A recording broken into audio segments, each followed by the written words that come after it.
I just felt Anybody like that owns chickens got to be. So Andy, welcome. Welcome. Well, welcome. So thank you.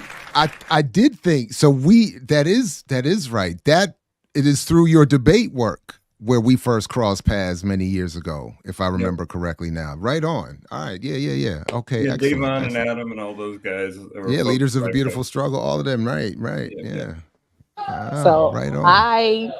I shared this on my Twitter yesterday because Andy did a phenomenal conversation about whether or not justice is capable and possible in a two-party system, and I agree with him that it is not. So I'm going to ask. So two things. So I guess we should figure out. We had this whole conversation about Dr. West and Jill Stein and this back and forth that's happening regarding the Green Party. So I don't know why don't we hold that so that Andy can participate in that conversation? That's dope. But, yes. Can you just play the timestamp from the YouTube clip where Andy is speaking on like the third party national versus local politics? Because I feel like that's something that I want us to kind of, move this conversation around. So if we can play that first and then we can talk some more. Andy, I don't know if you know I'm at work right now, so that's the noise in the background. And is this where he talks about the doom loop? Isn't that what it was called? The I don't know. It might be. I don't know. It might be. I don't know. So Andy Ellis, we'll 11:30. All right, you got to tell me when to stop it though, and then got it. And I will. But here we go. And press play. As black men, and that's Nnamdi Lumumba of the Ujima People's Party, and they were allowed to vote in the elections. The fact that the first party, the first major third party to win an election. No, not this one. Go to 3018.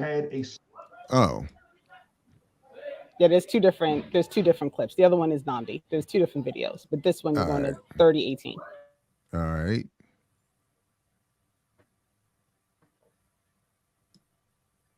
I'm a Green who doesn't really love the fact that we run presidential candidates every 4 years. I understand that the democratic decision-making process of the party suggests that is a good strategy, but I think I'm in a minority in my party in doing that. I think the reason I am is because where I think it is important to develop smaller parties is at the local level and at the state level. I think that's where the most traction can be gained and where the most underrepresentation is happening. That being said, I also think that the national level elections are the place where the ideas and concepts of third parties and smaller parties get the most attention, and that the effort of the Democrats and Republicans to shut those voices out since Ross Perot have stopped the ability to have those ideas and policies be in the political mainstream. So what I would say is, if you think about every major redistributive justice push that has happened in the United States through policy, it has been because outside forces and inside forces are working together in order to transform the system. If you think about abolition, if you think about women's rights, if you think about the New Deal, and if you think about the civil rights movements, all of those had third parties there. And so when this argument gets made about spoiling elections, about Trump, et cetera, that is an attempt to shut down the forces of redistributive and social justice that have used presidential elections and big-scale elections in order to put ideas into the political mainstream that are not discussed by the two parties. So, yeah, I worry. I mean, look, we live in Maryland. Our vote doesn't count anyway. Presidential voting is the most performative election. Now listen, that's exactly. You're muted. I didn't mean to cut it short out of disrespect. That was bars. that part about why we gotta vote for whoever, whatever the nonsense is exactly on point. But I didn't want to. So Ricky, just so you know, we did invite Ujima, but they weren't able to come today. So we're gonna circle back and we're gonna bring it all in because stop it. Ujima and Nnamdi stay invited. Like stop it with the we should have. They always invited. Of course they're invited. You were invited. You on the platform. You are Stop. always invited, Ricky. But I will admit that part of it. So this was a teaching, Andy, correct, from like 3 weeks ago that you all did. From the 13th. Yep. Right. And then I have not had opportunity to actually watch it yet. And what caused me to want you to come on the show was because we were talking about Palestine and you had released a statement and we read the statement and we shared that you were potentially going to run for governor. And then I went back and I watched that I watched the discussion, and then I watched the follow-up interview that you did with Namdi, and I was just really like, these are the conversations that I want to have, especially given what we discussed last week with regard to voting blocks and how can we really try to evaluate the level of power that people can have within certain communities. So that was why, so then I circled back to you yesterday and we tried, but he's got kids and things to do, so we can't be inviting people last minute, but I promise we will be bringing everybody back so we can have this conversation. So it's on the list, people. It's on the list. So Andy, before I ask my questions, and Jared might have some others that he has, do you want to just talk briefly about like your history, how you got here, that type of thing? Yeah, sure. So, I mean, I think the bio you read talks about some of it. I definitely worked, I got to travel the country coaching college debate and working on this project of sort of, it was similar to work I think you were doing around that time, Jared, and bringing hip hop into the academy and bringing the academy and hip hop together in certain ways. And I remember articles that I read about your 2008 campaign that were talking about that in a sense. Well, that's what we were doing in debate. We were bringing Black scholarship and hip hop into a space where it had typically not been and not existed. And we were also bringing more Black students into spaces where it hadn't existed. And we were doing it with scholarships so that, the material reality part of it, it was great to get to come play the game, but it was also great to get to go to college and grad school for free. Because you had done debate and, doing that and working with a set of arguments that unsettled the space so much that it is radically different than it was now. Davon and a bunch of other folks who worked on that at the time changed the space entirely. Having a vision of how that worked in that space there also informed my politics. I've never really thought that the two parties were very good. And I never really settled for the lesser evilism. And I've never really lived in a state at a presidential level where my vote matters at all. I've lived in Wyoming, Vermont, Maryland, California, New York. None of those states matter at all. But in 2015, I got involved in the Baltimore City Green Party because I looked around after the Baltimore uprising and realized that there was no political voice willing to speak to what actually needed to happen. And that was a break from a two-party system and a set of politics that were grounded in community and grounded in justice.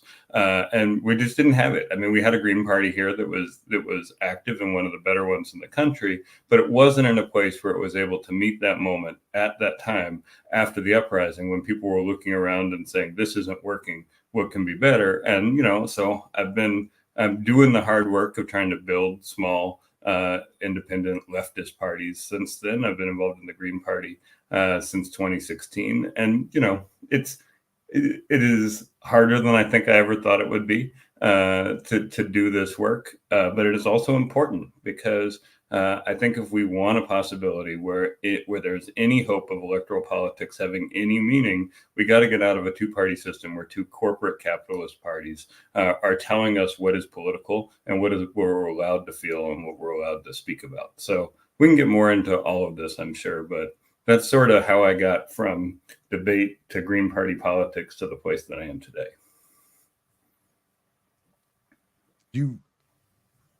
Renee, did you want to follow up real quick? Or, well, Andy, there were two things in that video that I heard you say in the full discussion that I don't think came up yet or were in the clip. One is, I don't think I've ever heard it put this way, or maybe I just never knew it. You said something, you explained why, as you just said a moment ago, that living here in Maryland, voting for a president doesn't matter. And you explained it in the context of the Electoral College and the promises that are already made. So could you break that down real quick, and then going from there, talk about this other point that I don't think I've ever heard put the way you put it either, that your involvement in the Green Party is as much about expanding room for other parties to run. Could you talk about the interrelationship of those 2 points, please? Yeah, sure. So look, I think the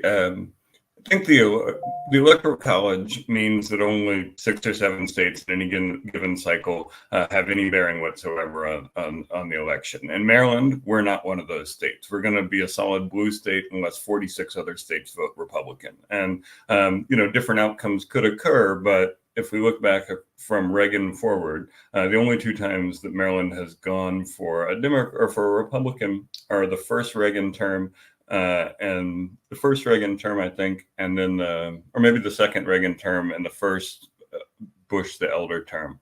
And in each of those cases, 40 other states went Republican. So there's zero chance that even in a world in which Maryland goes Republican, it's a tipping point. So the Electoral College means 2 things. One, it means your state has to be close enough that it matters. And the second is your state has to be toss up enough that if it does go the other way, it's unique in doing so or something like that. So that's why we talk about, Pennsylvania, Michigan, Wisconsin, Arizona, Georgia. Maryland's never going to be one of those. So our votes for president in this state are about the most performative and symbolic thing that we can do because they have no bearing on the consequences or the outcomes whatsoever. So sure, like it's easy to avoid that tough conversation about what about Trump, what about that, by saying, yeah, vote for Jill Stein or vote for Claudia or vote for Cornell in Maryland. It's entirely performative, and that's okay. Performative politics are not a bad thing. Protest is useful. Signaling what your values and virtues are is useful, but it doesn't have any impact on the outcome, and it has zero chance of having an impact on the outcome. The second part about that is for too long, I think the parties on the left have fought to be the third party in a 2-party system. And I don't think it makes any sense to try to fight each other with resources that we're never going to be able to amass to be a third party in a 2-party system. So should Greens be fighting PSL? Should Greens be fighting Ujima? No, Greens and those other parties should be working toward a multi-party system where 1,000 flowers of leftist politics can bloom, and they can speak to different people, and they can speak to different needs. The Greens and Ujima can collaborate well together, but we're not the same party. We don't have the same ideas, and we don't have the same basis. And trying to force us to, it just doesn't work. If you look at the history of Black political formations, they've often split off from the main 2 parties, but they've also often split off from the main socialist parties or the main labor parties.